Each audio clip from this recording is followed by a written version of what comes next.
Hey, what is happening, folks? Welcome to day 7 of the 30 videos in 30-day challenge. So 1 week done and dusted, and hope you're all enjoying the series so far. Gotta say that personally for me, I'm really starting to feel a bit more in flow with the whole experience, and creating a video every day has just become part of my daily process now. Not every day is comfortable, I don't want to lie, but it's not always easy to decide on the topic you're actually going to talk about.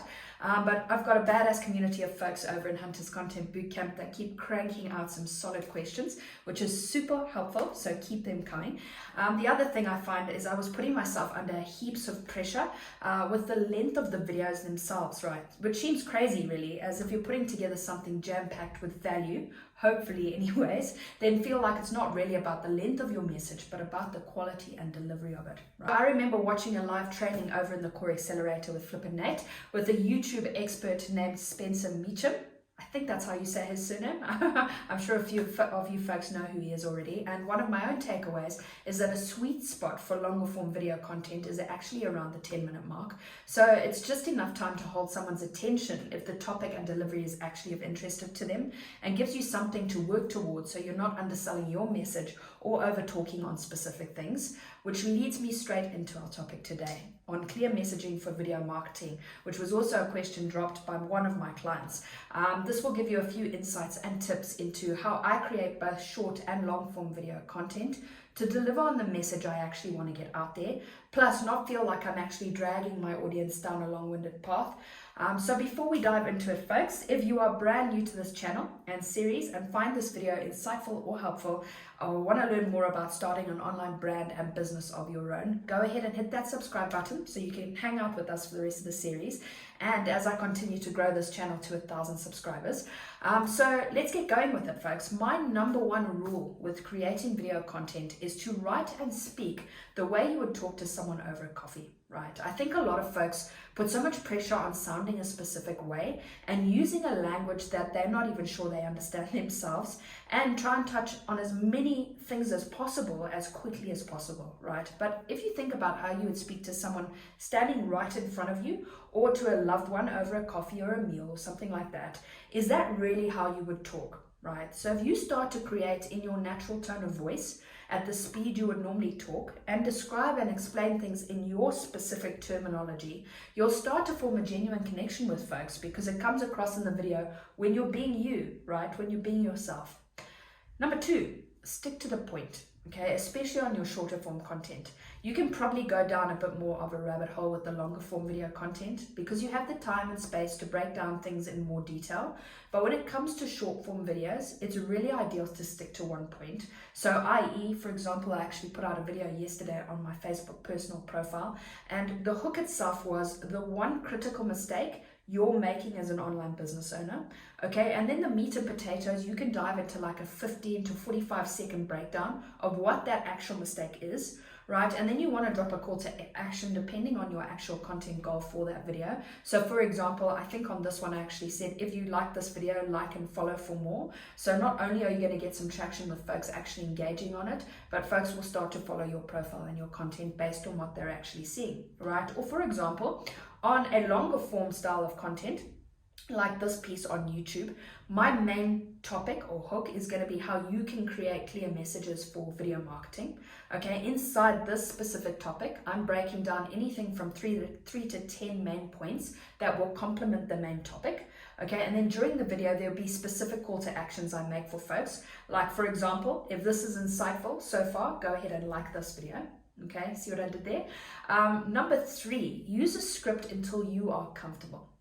Now, by that, I don't mean build a script and then sound like a robot, okay? But it's a hack I've used since the very beginning. Write down what you hope to say in the video, okay, like you would speak about in person, okay? And then use that as a template while you're actually creating the video. So for short form videos, it's really helpful if you keep changing the angle of the video, okay? It keeps your audience engaged for longer because the video isn't stagnant, okay? And then between each screen, okay, between each little set that you do, you can say 2 to 3 sentences of the whole topic. Okay, that way you won't stumble over your words or actually forget to say something. And here's an insider secret for you, right? Even though I'm comfortable on the screen majority of the time now, I still use this tactic 2 years later. In fact, I'm using somewhat of a guideline right now. Okay? The reason being is that I speak super fast. Okay, words come out me at lightning speed. Nothing I can do to slow it down. My mom often says to me, just slow it down a little bit, but just can't. It's who I am, right? So it's easy for me to confuse myself when I'm actually talking out loud to an audience, to a computer, to a phone over there, right? And having a guideline helps me with my delivery and keeps me clear and concise in what I'm trying to explain to my audience, right? Number 4, don't be afraid to try different things. You know, as you've already heard me talk about a lot in this series, content is all about a test, right? It's an important thing to try a bunch of different things and see what works for you and your audience.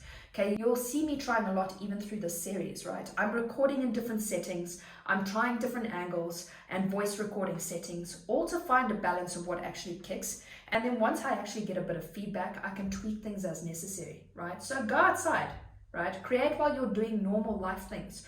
Try a more professional setting if that's your vibe. Okay, when you put in the reps, you'll find a happy medium. I create a lot of stuff on the fly, and while I'm just in my daily life, and it all just becomes one big documentation piece of the whole experience, right? Number 5, have fun and be yourself, right? Another thing I'll say a million times if you haven't heard me say it already is you just have to have fun with your process, and especially when you're creating content, right? Your audience want to see real people. If you're uncomfortable, talk about it. If you learn something, talk about it, right? If you go somewhere and see something cool in your lifestyle, capture that, right? People like to be entertained. They like to learn shit and they like to feel inspired. All of that can weave into your business in your own unique style if you share your own experiences, right? Number 6, optimize for your hooks and CTAs. Okay, if you want to stay clear with your message, be sure that your content delivers on a hook and a call to action, as that will always fall in line with your content goal. If folks don't know what, number 1, your content is about and who it is you're speaking to, or number 2, what the next step is, then you could lose a chunk of your audience because folks need a gentle nudge in the right direction.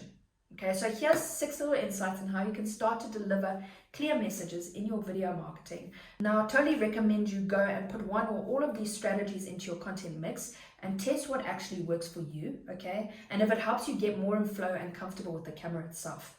For those of you in Hunter's Content Bootcamp, happy for you to drop some of the videos that you want to test in the support group and can give you all some insights and thoughts on them.